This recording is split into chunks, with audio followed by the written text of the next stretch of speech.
Hello lollies, വിചാരറ്റിയിൽ ഇടന്ന മാന്ത്രിക ലോകത്തെ വിശേഷങ്ങൾ നമ്മൾ നിർത്തിയത് എവിടെയാണെന്നൊന്ന് ഓർമ്മയുണ്ടോ?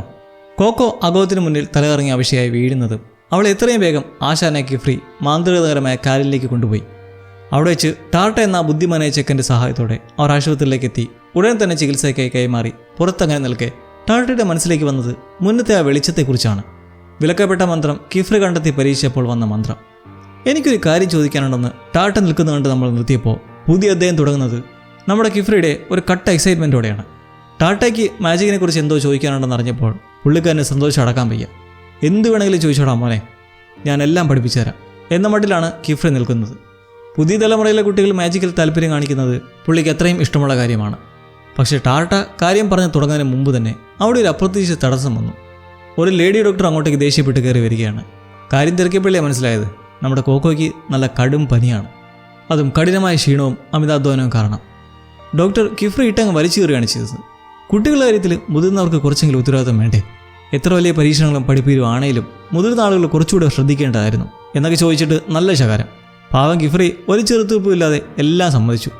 പനി കുറയ്ക്കാൻ മുറി തണുപ്പിക്കുക എന്ന ഒരൊറ്റ വഴി മാത്രമേ അപ്പോൾ അദ്ദേഹത്തിന് അറിയാമായിരുന്നുള്ളൂ. അങ്ങനെ അതിൻ്റെ മാജിക് ഉപയോഗിച്ച് മുറി തണുപ്പിച്ചു. എന്നിട്ട് ടാർട്ടയോട് പറഞ്ഞു, ഇപ്പോൾ സംസാരിക്കാൻ പറ്റിയ സമയമല്ല, ബാക്കി ചോദ്യങ്ങളൊക്കെ നമുക്ക് പിന്നെയാകാം. അങ്ങനെ ടാർട്ട അവിടെ നിന്ന് ഇറങ്ങി. അവിടുന്ന് ഒരു കടത്ത് കയറി വേണം മുത്തശ്ശിൻ്റെ അടുത്തേക്ക് ചെല്ലാൻ, അതായത് വീട്ടിലേക്ക് എത്താൻ.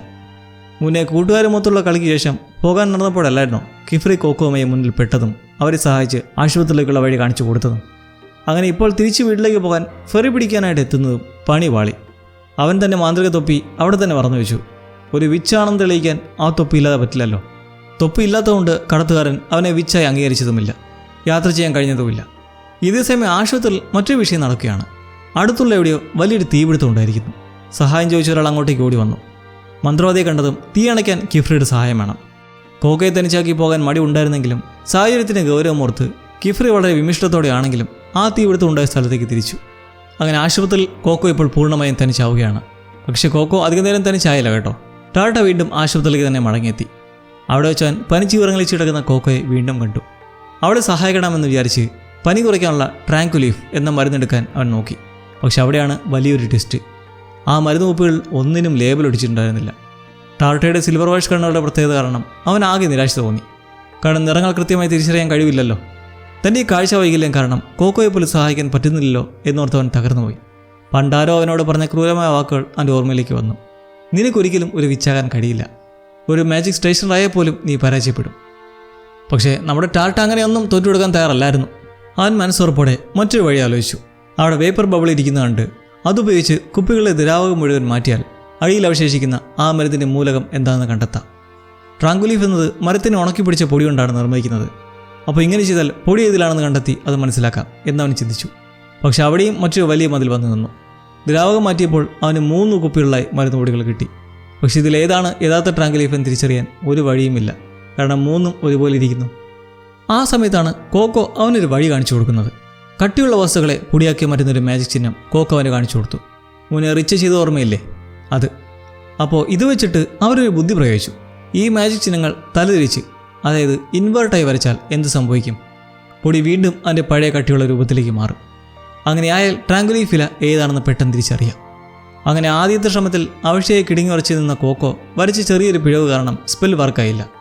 എന്നാൽ ടാർട്ട വളരെ ശാന്തമായി ചിന്തിച്ച് ആ തെറ്റ് എവിടെയാണെന്ന് കണ്ടെത്തി കുറച്ചുകൂടെ കൃത്യമായി വരച്ച് മാജിക് വിജയകരമായി പൂർത്തിയാക്കി. അങ്ങനെ അവർ കൃത്യമായ മരുന്ന് കണ്ടെത്തി. ഈ ഒരു വലിയ വിജയത്തിന് ശേഷം കോക്കോ അവനോട് നന്ദി പറഞ്ഞു. കൂടാതെ ഒരു വലിയ കാര്യം കൂടി പറഞ്ഞു, ഈ സ്പെല്ലിന് നിൻ്റേതാണ്, കാരണം നിൻ്റെ കഠിനാധ്വാനവും ചിന്തയും കൊണ്ടാണ് നമ്മളിത് കണ്ടെത്തിയത്. എന്തൊരു മനോഹരമായ നിമിഷം അല്ലേ?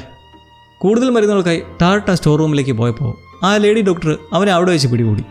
അവൻ കരുതിയിരുന്നത് ആശുപത്രിയിലെ ഡോക്ടർമാരെല്ലാം തീപിടുത്തം നടന്ന സ്ഥലത്തിലേക്ക് പോയെന്നായിരുന്നു.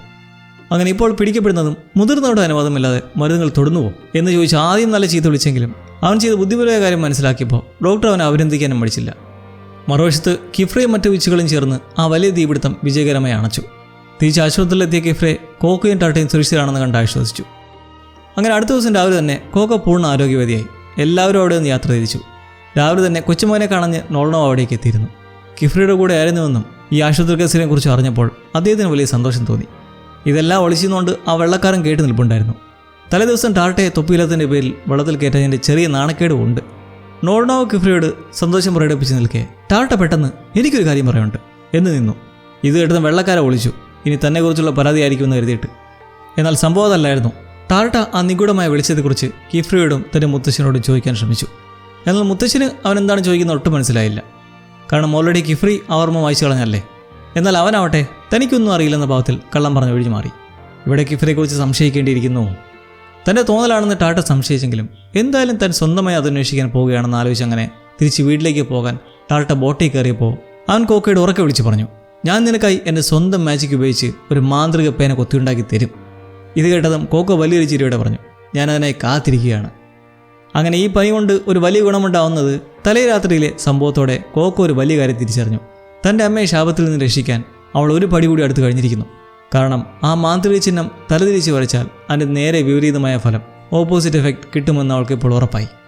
തൻ്റെ അമ്മയുടെ മേൽ പ്രയോഗിക്കപ്പെട്ട ആ സ്പെല്ലിൻ്റെ ഒരു ഇൻവേർട്ടർ സ്പെൽ പ്രയോഗിച്ചാൽ തിരിച്ചു കൊണ്ടുവരാൻ കഴിയും എന്ന വലിയ സന്തോഷത്തോടെ തിരികെ അറ്റീരിലേക്ക് എത്തുമ്പോൾ അവിടെ ടെറ്റിയും റിച്ചിയും സ്നേഹം വിളമ്പാനായി കാത്തിരിക്കുകയായിരുന്നു. പനിയെല്ലാം മാറി വരുന്ന കണ്ട് വളരെ സന്തോഷത്തോടെ കെട്ടിപ്പിടിക്കുകയൊക്കെ ചെയ്തപ്പോൾ വാച്ചറും അഗോത്തും അത് നോക്കി അങ്ങനെ നിന്നു. അങ്ങനെ കഥയുടെ ശുഭമായി അവസാനിക്കുമെന്ന് കരുതിയെങ്കിൽ തെറ്റി.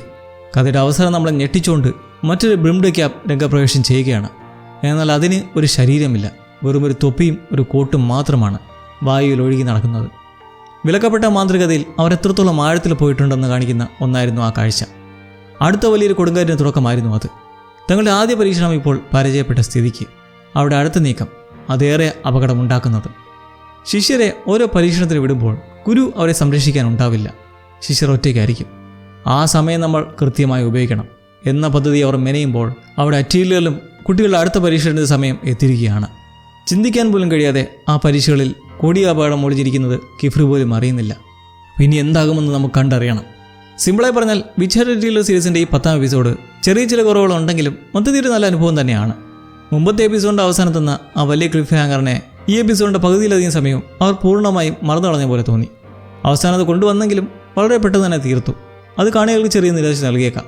എങ്കിലും ടാർട്ട വെളിച്ചത്തെക്കുറിച്ച് സ്വന്തമായി അന്വേഷിക്കാൻ തീരുമാനിക്കുന്നത് കഥയ്ക്കൊരു പുതിയ വഴിത്തിരിവ് നൽകുന്നുണ്ട്. അപ്പോൾ സങ്കീർണമായ ചാപ്റ്ററിലേക്കാണ് നമ്മളിനി കടക്കാൻ പോകുന്നത്. വൈകാതെ ഉടൻ തന്നെ കാണാം. My dear lovelies, take care and കൊനിച്ചിവ.